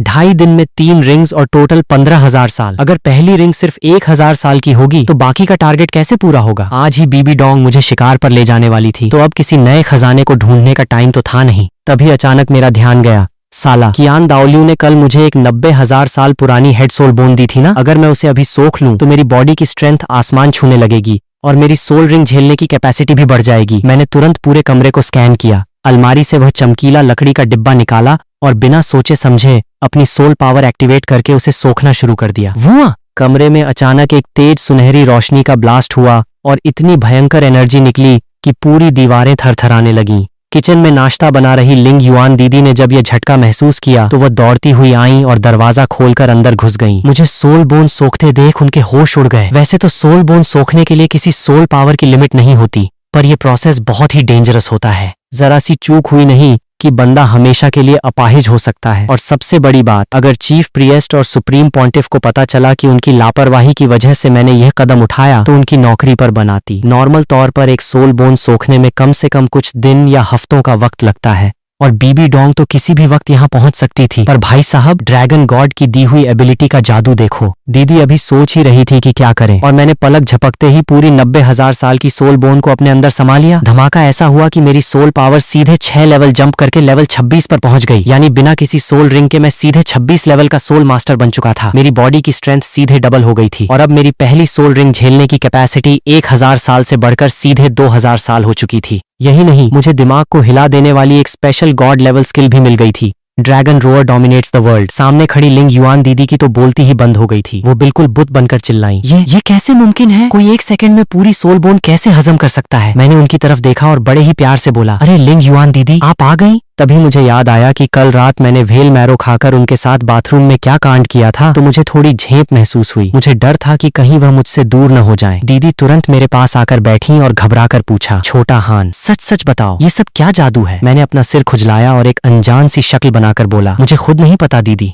शायद मेरा शेक्सपिरिट ही कुछ अलग लेवल का है और कल जो आपने मुझे 10,000 साल पुरानी व्हेल मैरो खिलाई थी, शायद उसी के रिएक्शन से ये सब हो गया। दीदी ने बहुत दिमाग दौड़ाया पर उनके पास भी कोई लॉजिकल आंसर नहीं था। आखिरकार वह मुस्कुराई और प्यार से बोली, चलो तुम बिल्कुल सेफ हो, यही मेरे लिए बहुत है। सुप्रीम पॉन्टिफ किसी भी वक्त आती ही होंगी, उन्हीं से तुम्हारा चेकअप करवाएंगे। चलो पहले बाहर चलकर नाश्ता कर लो। इतना कहकर वह मुझे आंगन की तरफ ले गई। आंगन में टेबल पर बैठते ही मैंने जानबूझकर एक शरीफ और कसूरवार चेहरा बनाया और पूछा, मास्टर लिंग युआन, कल रात क्या मैंने आपके लिए बहुत ज्यादा मुसीबत खड़ी कर दी थी? दीदी ने एक हल्की सी स्माइल दी और बेहद सॉफ्ट आवाज में बोली, कल रात जब तुम उस व्हेल मैरो को पचा रहे थे तो वह बहुत डेंजरस था। एक गुरु होने के नाते तुम्हारी मदद करना मेरा फर्ज था, इसलिए इस बात को दिल से मत लगाओ। जब मैंने देखा कि उनके दिल में मेरे लिए कोई कड़वाहट नहीं है तो मेरी जान में जान आई। मैंने बिल्कुल सीरियस होकर कहा, कल अगर आपने मेरी जान न बचाई होती तो पता नहीं क्या होता। आपका यह एहसान मैं जिंदगी भर नहीं भूलूंगा। दीदी एक पल के लिए दंग रह गईं। उन्होंने सोचा नहीं था कि मुझ जैसा 6 साल का बच्चा इतना मैच्योर और समझदार हो सकता है। उन्होंने धीरे से कहा, ठीक है, मैंने तुम्हारी यह बात नोट कर ली। धड़ाम! तभी अचानक आंगन का मुख्य दरवाजा किसी ने पूरी ताकत से लात मारकर खोल दिया और बाहर से एक बेहद बर्फीली और कड़क औरत की आवाज आई, एल्डर लिंग युआन, तो तुम हमारे स्पिरिट हॉल के होली सन को इस तरह की ट्रेनिंग दे रही हो? पूरे ठाठ बाट के साथ एक चमकीली और महंगी लॉन्ग ड्रेस पहने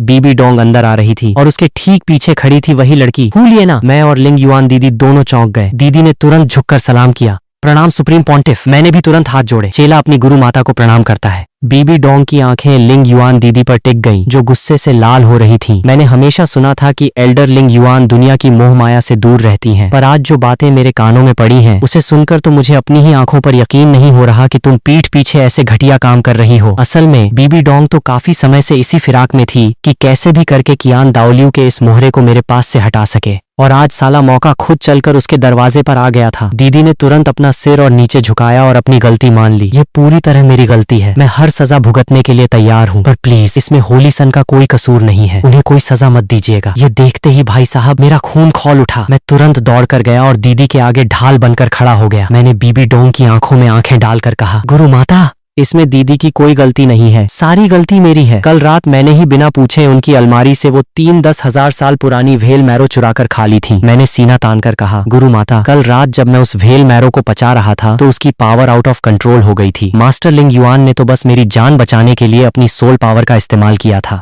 अगर कोई गलती हुई है तो उसकी पूरी जिम्मेदारी सिर्फ और सिर्फ मेरी है। बीबी डोंग ने एक कड़वी और नफरत भरी हंसी हंसते हुए कहा, तुम अभी बहुत छोटे हो बच्चे, ये मनगढ़ंत कहानी मेरे सामने मत सुनाओ, बहुत ही बकवास बहाना है। उसकी लाडली चेली हूँ लिएना ने भी अपनी गुरु की बात पर हाँ में हाँ मिलाई। उसे लगा कि मैं इतनी छोटी सी उम्र में ही सफेद झूठ बोल रहा हूँ, जिससे उसके दिल में मेरे लिए जो थोड़ी बहुत हमदर्दी थी वह भी पल भर में गायब हो गई। मुझे अच्छे से पता था कि अगर मैंने अभी कोई पक्का सबूत नहीं दिखाया तो ये लोग लिंग युआन दीदी को घसीटकर यहाँ से बाहर फेंक देंगे। मैंने बिना कोई टाइम वेस्ट किए सीधे अपने स्पष्ट स्पिरिट्स को एक्टिवेट कर दिया। रोआरर! 2 भयानक ड्रैगन्स की दहाड़ से पूरा आंगन गूंज उठा। बिना किसी सोल रिंग के मेरी 26 लेवल की सोल पावर का भयंकर प्रेशर चारों तरफ फैल गया। ये देखते ही लिएना की आंखों की नफरत पल भर में गायब हो गई। वहां सिर्फ और सिर्फ अचंभा था। और बीबी डोंग, भाई साहब, उसका तो पूरा एटीट्यूड ही बदल गया। वह पागलों की तरह चिल्लाई, ये नामुमकिन है, बिना एक भी सोल रिंग के कोई सीधे 26 लेवल पर कैसे पहुंच सकता है? मैंने लोहा गर्म देखकर तुरंत हथौड़ा मार दिया और पूरी कहानी सुना दी। कल रात मैंने ही चोरी छिपे वह व्हेल मैरो खा ली थी, जिसकी वजह से मैं लगभग मरते मरते बचा। मास्टर लिंग युआन ने अपनी पूरी ताकत लगाकर मेरे खून के उबाल को शांत किया। आज जो मैं बिना किसी सोल रिंग के इतनी आसानी से सोल बोन को हजम कर पाया हूँ और मेरी पावर सीधे 26 लेवल पर पहुंच गई है, ये सब उसी चमत्कारी व्हेल मैरो का असर है। अभी जो मैंने मास्टर से वादा किया था वह बस उनकी जान बचाने के एहसान के बदले में था। मेरी गुरु माता से गुजारिश है कि वह मास्टर को माफ कर दें। पूरी बात सुनने के बाद हूँ लिएना की आंखों में मेरे लिए रिस्पेक्ट साफ दिख रही थी। उसे लगा कि मैं न सिर्फ एक गॉड लेवल जीनियस हूँ बल्कि बहुत ही वफादार और रिश्ते निभाने वाला बंदा हूँ। बीबी डोंग ने कंफर्म करने के लिए लिंग युआन की तरफ देखा। दीदी ने भी तुरंत हाँ में सिर हिलाया, पर वो मन ही मन हैरान थी कि मुझ जैसे छोटे बच्चे का दिमाग कितना शातिर और तेज चलता है। बीबी डोंग का दिमाग भी चकरा गया था। अगर बात सच में यही थी तो लिंग युआन की कोई गलती नहीं थी। उल्टा उसने तो स्पिरिट हॉल के सबसे बड़े खजाने की जान बचाई थी। अगर वह जबरदस्ती कोई एक्शन लेती तो मैं उससे नफरत करने लगता, जो उसके प्लान के लिए बिल्कुल ठीक नहीं था। उसने अपने गुस्से को पी लिया और एक नकली बड़ी स्माइल के साथ बोली, ओहो तो यह बात है। लगता है पूरी बात जाने बिना मैंने ही एल्डर लिंग युआन को गलत समझ लिया। खैर इस बात को यहीं दबा दो, बाहर किसी को पता नहीं चलना चाहिए वरना लोग बातें बनाएंगे। शाम होते होते हम सब सनसेट फॉरेस्ट के बाहरी इलाके में पहुंच गए। बीबी डोंग ने सबसे पहले आगे बढ़कर कहा, वक्त बहुत कम है, चलो काम शुरू करते हैं। अंदर घुसते ही सबसे पहले हम नाना के लिए उसका तीसरा सोल रिंग ढूंढेंगे। सुप्रीम पॉन्टिफ के ऑर्डर पर हम चारों ने जंगल में कदम रखा। थोड़ी सी खोजबीन के बाद बाहरी इलाके में ही हमें एक perfect demon fox soul beast मिल गया। बीबी डोंग के लिए उसे अधमरा करना बाएं हाथ का खेल था। हुलियना ने आगे बढ़कर उसे आखिरी झटका दिया और वहीं जमीन पर बैठकर उसे सोखने लगी। लिंग युआन दीदी मेरे पास झुकी और बड़े प्यार से पूछा, छोटा हान अभी जो तुमने देखा क्या तुम्हें उससे डर लगा? मैंने तुरंत दीदी की गोदी में मुंह छिपाया और मजे लेते हुए बोला, जब तक मेरी लिंग युआन दीदी मेरे साथ है मुझे किसी का डर नहीं है। दीदी खिलखिलाकर हंस पड़ी और बड़े लाड से मेरे बाल संवारने लगी। हमारा यह प्यार भरा तालमेल बीबी डोंग को फूटी आंख नहीं सुहा रहा था। उसने बीच में ही टोकते हुए कहा, रिपोर्ट्स के मुताबिक इस जंगल के बाहरी इलाके में 400 साल पुराने कई डार्क एट्रीब्यूट वाले सब ड्रैगन घूम रहे हैं। एल्डर लिंग युआन तुम यहीं रुककर नाना की रखवाली करो, मैं खुद छोटा हान को लेकर उसका पहला सोल रिंग दिलाने जाती हूँ। सोल रिंग का नाम सुनते ही मुझे ड्रैगन गॉड का वह दूसरा टास्क याद आ गया। मैंने तुरंत कहा, गुरु माता मुझे अपने पहले सोल रिंग के लिए कम से कम 2000 साल पुराना सोल बीस्ट चाहिए। सन्नाटा। ये सुनते ही लिंग युआन और बीबी डोंग दोनों के पैरों तले जमीन खिसक गई। बीबी डोंग जब होश में आई तो वह बुरी तरह चिल्लाई, बकवास बंद करो, पहले सोल रिंग को झेलने की मैक्सिमम लिमिट सिर्फ 423 साल है। अगर तुमने इससे 1 साल ऊपर की रिंग भी छुई तो तुम्हारी बॉडी उस प्रेशर को झेल नहीं पाएगी और तुम वहीं फटकर मर जाओगे। मुझे बिना सोचे ही पता था कि यह उस 2 कौड़ी के ग्रैंड मास्टर की बकवास थ्योरी थी। मैंने तुरंत पलटवार किया। सोल रिंग झेलने की कोई फिक्स लिमिट नहीं होती। अगर किसी सोल मास्टर की बॉडी की स्ट्रेंथ तगड़ी हो तो वो इस लिमिट को आसानी से तोड़ सकता है। अगर आपका स्पिरिट गॉड लेवल हो, आपने हाई लेवल व्हेल मैरो खाई हो और कोई तगड़ी सोल बोन सोख रखी हो तो आपकी बॉडी लोहे जैसी मजबूत हो जाती है। मैंने 10,000 साल पुरानी व्हेल मैरो खाई है और एक 90,000 साल पुरानी हेड सोल बोन भी सोख चुका हूँ। मेरी करंट बॉडी स्ट्रेंथ आराम से 2000 साल की सोल रिंग झेल सकती है। लिंग युआन दीदी को मेरी बातों में बिल्कुल दम लगा, पर बीबी डोंग का चेहरा गुस्से से और काला पड़ गया। ये 423 साल वाली थ्योरी उसके प्यारे शियाओ गांग ने सालों की रिसर्च के बाद निकाली थी। अगर सिर्फ बॉडी स्ट्रेंथ बढ़ाकर इस लिमिट को तोड़ा जा सकता था तो इसका मतलब शियाओ गांग की थ्योरी बिल्कुल बकवास और गलत साबित हो जाती। और चूंकि वह खुद इस थ्योरी को पूरी दुनिया में प्रमोट कर रही थी तो वो दोनों पूरी दुनिया के सामने जोकर बन जाते। शियाओ गांग की थ्योरी कभी गलत नहीं हो सकती। बीबी डोंग ने गुस्से में मेरी बात को सिरे से खारिज कर दिया। तुम्हारी बॉडी चाहे जितनी मजबूत हो, पहली सोल रिंग सिर्फ 423 साल की ही होगी, 1 साल ज्यादा नहीं। इतना बोलने के बाद वह गुस्से में इतनी तमतमा गई कि उसका मुझे शिकार पर ले जाने का मूड ही खराब हो गया। उसने लिंग युआन की तरफ हाथ हिलाया, एल्डर लिंग युआन ये काम अब तुम्हारे हवाले है, जाओ और इस मामले को निपटाओ। दीदी तो यही चाहती थी। उन्होंने तुरंत हाँ में सिर हिलाया और मेरा हाथ पकड़कर वहां से ऐसे भागी जैसे उन्हें डर हो कि बीबी डोंग कहीं अपना फैसला न बदल ले। जब हम बीबी डोंग से काफी दूर निकल आए तो दीदी ने बिल्कुल सीरियस होकर मुझसे पूछा, छोटा हान क्या तुम सच में 2000 साल पुराने सोल बीस्ट की रिंग ही लेना चाहते हो? मैंने दीदी का हाथ पकड़कर थोड़ा मटकाया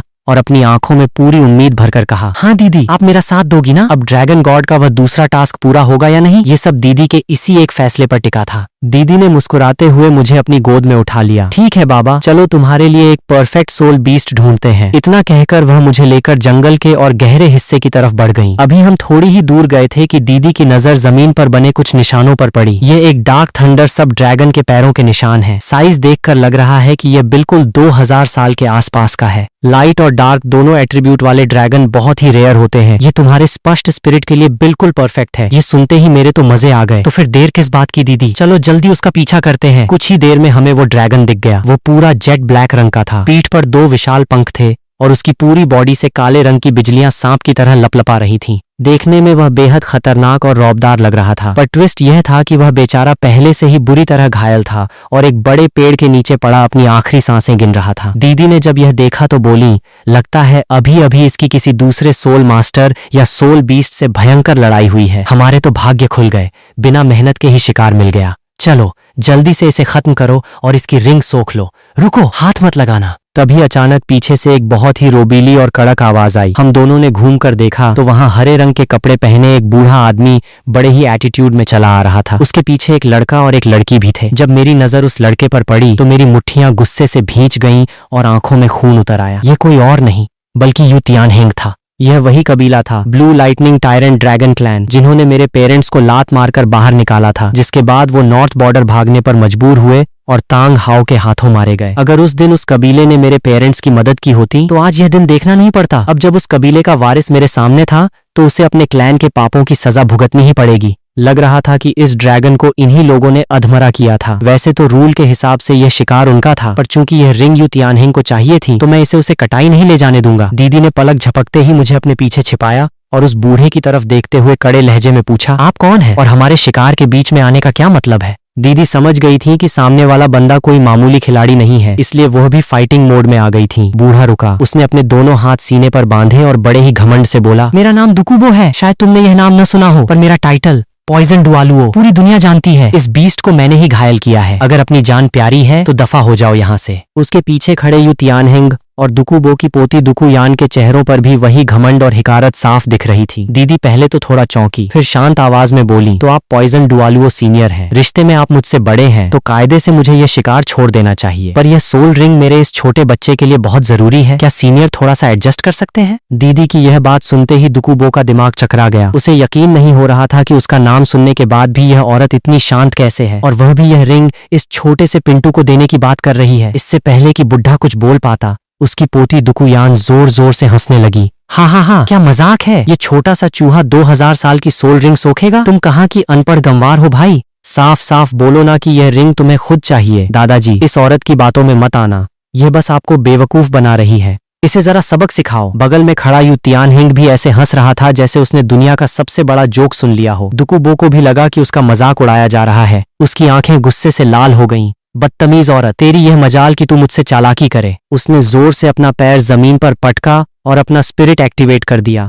उसकी बॉडी के चारों तरफ 9 चमकीले सोल रिंग्स तैरने लगे। 91 लेवल के टाइटल डुआलुओ का भयंकर प्रेशर पूरे जंगल में फैल गया। यू तियानहेंग और दुकुयान के चेहरों की मुस्कान और गहरी हो गई। उन्हें लगा कि अब हमारा काम तमाम है। पर भाई साहब, दीदी ने जैसे ही देखा कि सामने वाला सिर्फ 91 लेवल का है, उन्होंने एक राहत की सांस ली और उनके होंठों पर एक मजे लेने वाली स्माइल आ गई। चेरर, दीदी ने भी अपना स्पिरिट ब्लेजिंग लिंग युआन आजाद कर दिया। एक के बाद एक पूरे 9 सोल रिंग्स बाहर आ गए। उनकी रिंग्स की कॉन्फ़िगरेशन भी बिल्कुल दुकुबो जैसी थी, पर उनकी सोल पावर उससे एक लेवल ज्यादा यानी 92 लेवल थी। यू तियानहेंग और दुकुयान का हंसता हुआ चेहरा पल भर में ही जम गया। साला, यह भी एक टाइटल डुआलुओ थी। दुकुबो का भी चेहरा उतर गया। उसे तुरंत याद आया कि स्पष्ट स्पिरिट हॉल में एक ऐसी महिला एल्डर है जिसके पास यह स्पिरिट है, यानी सामने स्पिरिट हॉल की वीआईपी हस्ती खड़ी थी। दीदी ने अपनी उंगलियों से एक छोटी सी आग की चिंगारी निकाली और मजे लेते हुए बोली, तो सीनियर, क्या सच में हाथ साफ करना है? दीदी उससे एक लेवल ऊपर थी, और सबसे बड़ी बात, दीदी को सिर्फ मुझे बचाना था, जबकि दुकुबो के सिर पर 2-2 बच्चों की जिम्मेदारी थी। फाइट होती तो दुकुबो का हारना तय था। बुढ़ा समझदार था, उसने बिना वक्त गंवाए पीछे हटने का फैसला किया। यान तियानहेंगे, चलो यहाँ से। पर दुकुयान तो साली पूरी जिद्दी थी।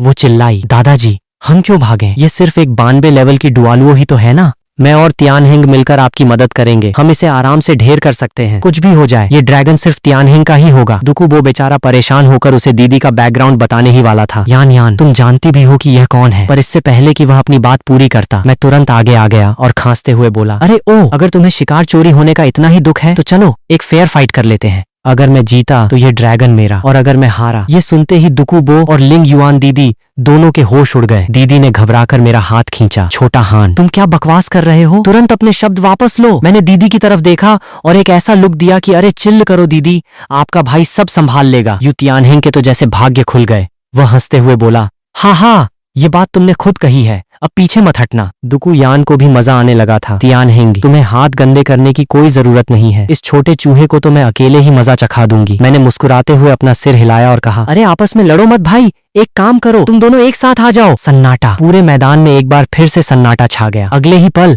यू तियानहिंग और दुकू यान गुस्से से पागल हो गए। बदतमीज लड़के, तेरा घमंड तो आसमान छू रहा है। अभी जब तुझे जमीन पर घसीटेंगे तो अपनी इस दीदी के पीछे छिपकर रोना मत। दोनों ने दांत पीसते हुए अपने अपने स्पिरिट्स एक्टिवेट कर दिए। दुकू यान का spirit green scale snake king level 29 two ring control system soul master. Yu Tianheng के spirit blue lightning tyrant dragon level 30 two ring attack system soul master. एक तरफ सांप और दूसरी तरफ ड्रैगन। दोनों के पास दो दो पीले रंग की 100 साल वाली रिंग्स तैर रही थीं। पर मैं आराम से अपने दोनों हाथ पीछे बांधकर खड़ा था, जैसे मेरे सामने कोई कीड़े मकोड़े खड़े हों। दीदी मुझे रोकना चाहती थी, पर मेरा कॉन्फिडेंस देखकर वह चुप रही। दुकुबो भी देखना चाहता था कि मुझ जैसे 6 साल के बच्चे में ऐसा क्या जादू है जो मैं 2000 साल की रिंग की डिमांड कर रहा हूँ। दुकू यान ने मजे लेते हुए कहा, क्यों रे, डर के मारे पैंट गीली हो गई क्या? अपना स्पिरिट क्यों नहीं निकाल रहा? और मैं तो भूल ही गई, तुम्हारी उम्र देखकर लग रहा है कि तुमने अभी अभी स्पिरिट जगाया है। तुम्हारे पास तो एक भी रिंग नहीं होगी, स्पिरिट निकाल कर भी क्या खाक उखाड़ लोगे? हा। उनकी यह बकवास सुनकर मैंने अपनी छोटी सी उंगली से उन्हें इशारा किया और हंसते हुए बोला, तुम जैसे 2 कौड़ी के कीड़ों को ढेर करने के लिए मुझे स्पिरिट निकालने की कोई जरूरत नहीं है। चलो